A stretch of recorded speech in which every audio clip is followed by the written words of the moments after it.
Hi again everyone, welcome back again di Bitcoin Update ya teman-teman. Jadi harusnya altcoins, tapi saya pengen balik teman-teman. Jadi altcoinsnya nanti bakal saya update itu di siang hari aja.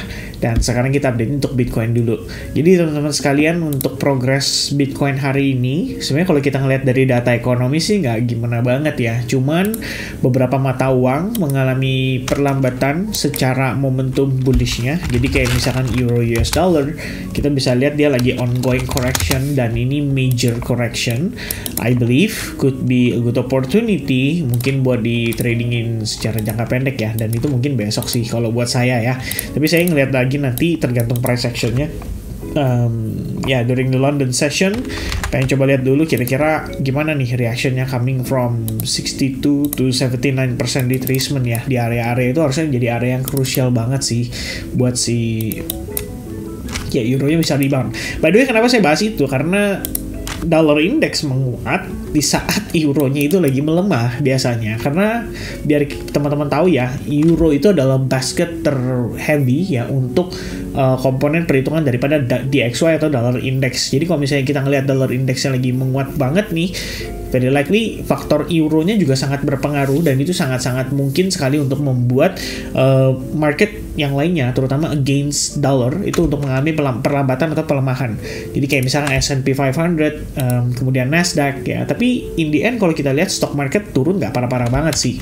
Begitu tadi udah memasuki jam-jam tertentu, ya dia mulai recovery ya. Cuman kalau kita perhatiin Nasdaq di sini, ini ada kecenderungan membentuk rising wedge pattern, sehingga bisa menjadi pertanda ya kalau penguatannya itu semakin lama semakin terbatas, dan sangat memungkinkan untuk mereka mengalami koreksi major terlebih dahulu. Dan ini sebenarnya nggak jauh beda dengan situasi daripada Bitcoin-nya nih yang kita udah bahas di video-video sebelumnya, bahwa kita memperhatikan sekali di sini ada level support resistance yang sangat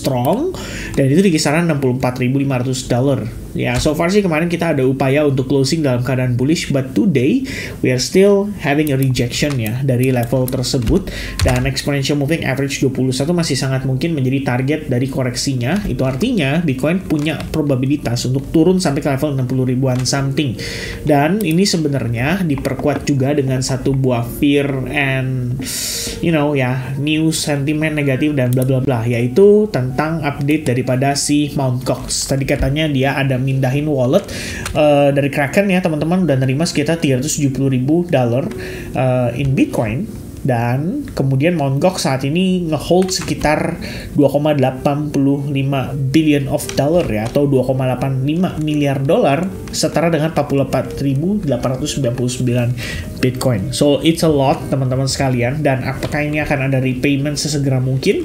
Ya sebenarnya kalau ada repayment pun juga kita nggak perlu yang gimana banget ya, karena pada dasarnya ya ketika orangnya terima belum tentu juga langsung dijual teman-teman sekalian. Dan kalau kita lihat ini beritanya itu kan sebenarnya dia update tuh sekitar jam 6 sore nih, 6:49. Tapi dia bilang kan di situ ya kan, Mt. Gox mengosongkan 4 wallet ya tadi malam setelah menerima 370.000 in Bitcoin from Kraken. Ya, last night-nya mereka ketika mereka post itu jam 18.49, last night itu berarti di sesi Asia, dan Mt. Gox itu kan adalah company exchange dari Jepang ya, which means harusnya activity-nya di sesi Asia. Jadi kalau kita lihat begitu tadi memasuki sesi New York malam teman-teman sekalian, by the way tadi ada yang nanya soal si STX ya, Stacks dari RRQ Anggur, udah saya respons itu, jadi tinggal cek aja di kolom deskripsi ya, di situ ada link untuk Telegram. Saya sudah posting di situ analisisnya, dan mungkin saya akan tambahkan lagi untuk salah satu altcoins yang saya juga lagi ada analisis cukup menarik ya. Tapi saya butuh Bitcoin closing dulu daily supaya saya tahu apakah analisis tersebut masih valid, atau malah kita akan melihat market ya rata-rata atau keseluruhan malah bisa mengalami koreksi lebih jauh. Karena ingat teman-teman, Bitcoinnya naik, Bitcoinnya turun, tapi Bitcoin dominance-nya naik, itu kan artinya pertanda yang kurang baik ya buat market. But so far, luckily, Bitcoin dominance masih terkoreksi, jadi ya mungkin kita masih fine ya. Nggak tahu sampai besok atau mungkin lusa, mungkin bisa jadi berubah. Cuman yang pasti, teman-teman sekalian, di sini, saya tadi sudah sempat sedikit kasih quick update lah di grup Telegram. Sebenarnya ada concern ya, atau satu pertimbangan bahwa market tuh bisa saja closing dalam keadaan bearish ya, dan pada akhirnya breakdown dari trendline itu. Cuman kalau buat saya teman-teman ya, saya masih sama mempertahankan bias saya itu tetap dalam keadaan bullish, hanya dengan satu syarat, yaitu Bitcoin nggak boleh break di bawah level ini ya, 62.735. By the way udah naik, tadinya saya pikir 62.350, tapi di sini harusnya udah mulai naik karena kita bisa ngelihat ya kalau Bitcoin tuh sempat ada creating higher high walaupun hanya sebuah buntut candle aja tuh ya, tipis banget, tapi intinya itu higher high. Itu artinya the most recent higher low adalah range area ini, dan itu yang saya pakai tuh ya sebagai acuan teman-teman sekalian. Kalau misalkan level itu berhasil di breakdown, wah itu artinya internal structure sudah berhasil flip jadi bearish, tapi bearishnya ini mungkin sekedar untuk testing ke level yang sudah kita marked up dari kemarin teman-teman, yaitu di kisaran 60.000 sampai 59.000 dollar lebih kurangnya. So for now ya, Anda bisa perhatikan key level support di 62.725 dollar, dan kemudian kita di sini punya ya imbalance sudah dibablas ya, paling cuma tinggal ya OB-nya doang nih ya, satu-satunya OB krusial doang nih yang masih bisa pertahankan atau tidak gitu kan. Jadi selama dia masih bisa survive, mudah-mudahan akan ada beberapa altcoins yang masih bisa tetap mempertahankan momentum dia untuk tetap dalam keadaan bullish ya. Personally saya ada pantau di ZRO atau Layer Zero, ini juga analisis sudah dari beberapa hari lalu sama teman-teman di SAG, and then I have already ya, ini personally saya juga lagi manfaatin di ordinals, mudah-mudahan dia bisa survive dan breakout dari falling wedge-nya kembali, jadi tetap di maintain dalam keadaan bullish.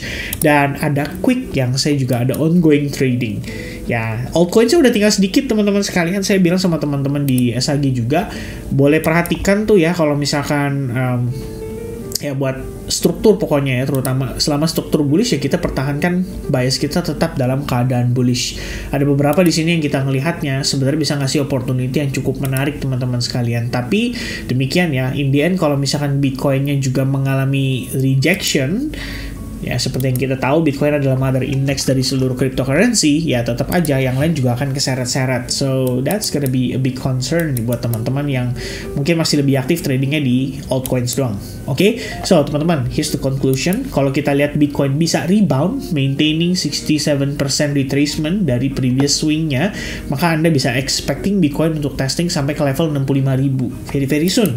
Tapi kalau misalkan nih teman-teman seandainya kita ngelihat Bitcoin malah breakdown, udah berarti kesimpulannya Anda boleh anticipate dan coba untuk melakukan analisis di altcoins yang mungkin Anda pengen beli atau Anda pengen cicil gitu kan. Anda bisa cari area potential higher low-nya dari higher time frame. Jadi Anda langsung pindah ke time frame 4 jam dan lihat secara struktur yang terakhir. Dimana kalau Bitcoin itu artinya our previous structure adalah titik ini ke titik high point-nya di sini.